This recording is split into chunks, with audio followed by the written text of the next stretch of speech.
बिस्मिल्लाहिर्रहमानिर्रहीम व्यूअर्स, हम इस वक्त हैं ब्रुकलिन में जहाँ पे मिस्टर ब्लैक मॉरिस हैं। ये रन कर रहे हैं स्टेट सेनेट डिस्ट्रिक्ट 17 के लिए। तो आइए उनसे बात करते हैं। Viewers, I'm honored that Mr. Black Morris, we are with Mr. Black Morris and he's running for state senate district 17 from Brooklyn. Welcome to Global TV and Dunya International, Mr. Black Morris. Please tell us about yourself first, then I'll ask you the second question. Well, thank you. Good morning. Thank you for the invitation to have an interview with you. I'm Blake Morris. I'm running for the State Senate District number 17, which includes neighborhoods of Flatbush, Midwood, Borough Park, Sunset Park, Sheepshead Bay, and Kensington. And so the election, the state Democratic primary election, is Thursday, September 13th, 2018. So this is a very diverse community living in these areas which you are talking about, Bay, Sheepshead Bay and surrounding areas.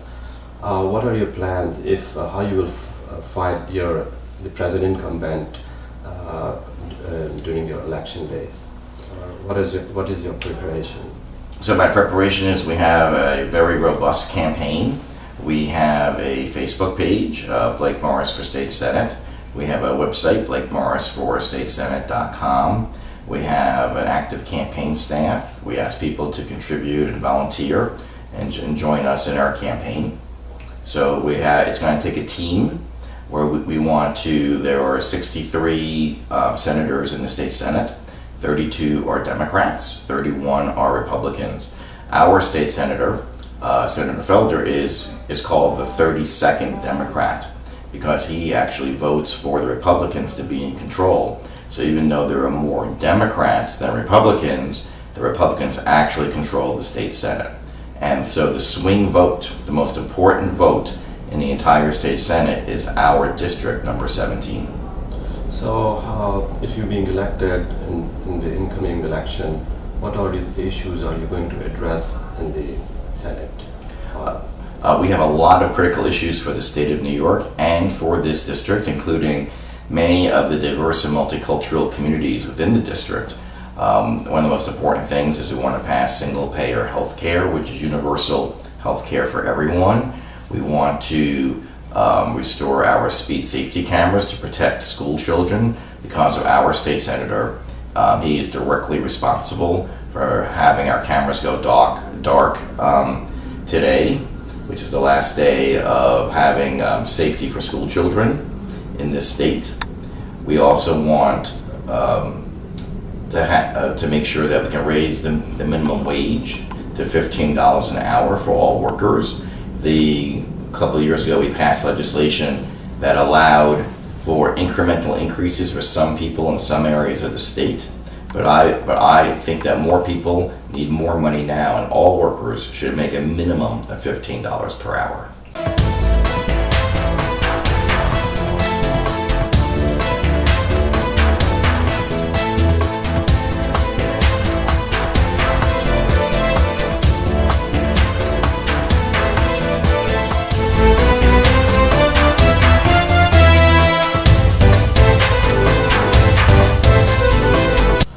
Like your constituency is really thickly populated, especially a lot of thousands of Pakistanis and Bengalis live in this constituency.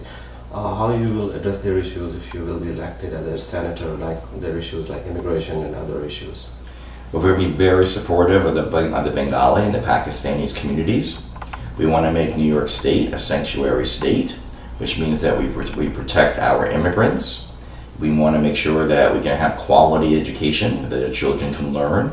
So we want to protect families, we want to promote education, we want to give them good health, we want to make sure they have quality transportation, and that overall that everyone can enjoy to live their lives in District number 17. I'm totally opposed to that, and we want to keep families together. I'm an attorney. I've been practicing for more than 30 years in contract disputes and being a community activist and being a civil litigator and fighting for people's rights against the city and against the state. And one of the most important things, most guiding light principles, is always to keep families together. So to have any policy that would break up any family for any reason is completely unacceptable. Can you? It's a Republican's government, but your flyer says the real Democrat. Can you elaborate? What do you mean by a real Democrat? Yes, a real Democrat actually supports people. It's not just words. That real Democrats take care of real people. So real people, they need a place to live. Real people, they need a doctor. Real people need not to have their children separated from their parents. Real people need a quality education for their children, and also quality transportation, and a good job. And so that's the difference. Republicans have a lot of rhetoric, they have a lot of words, but they don't have a lot of deeds. And there are some Democrats, including the incumbent, the senator currently, our state senator, that actually has a lot of words and has deeds that are actively against the Pakistani and the Bengali community. So we need someone to stand up for our communities. First off, what we want to do is we want to restore our speed safety cameras. We want to make sure that school children during school hours are not going to be run over by a speeding car. So that's the most immediate. We certainly do not want a tragedy to happen of having some child run over on the way to and from school. So that is something we can do immediately. The Senate recessed and did not take care of this, and it's our Senator Felder, the person I'm running against, who's running as a Democrat, a conservative, a Republican, and also on the Independence Party line, that he single-handedly stopped the speed camera law, and that's not acceptable. And after we protect our school children, we want to get single-payer universal health care in this state so that everybody can have health care. That's what real Democrats do. And in the process, we want to raise the minimum wage now, so including all workers, including tip workers, that everyone can make $15 an hour. If you work full-time, you should not live in poverty. We also want to work on protecting women's rights and also minority rights. So there's a whole long list of legislation that we are promoting, and you can go to our Facebook page and our website page to see that.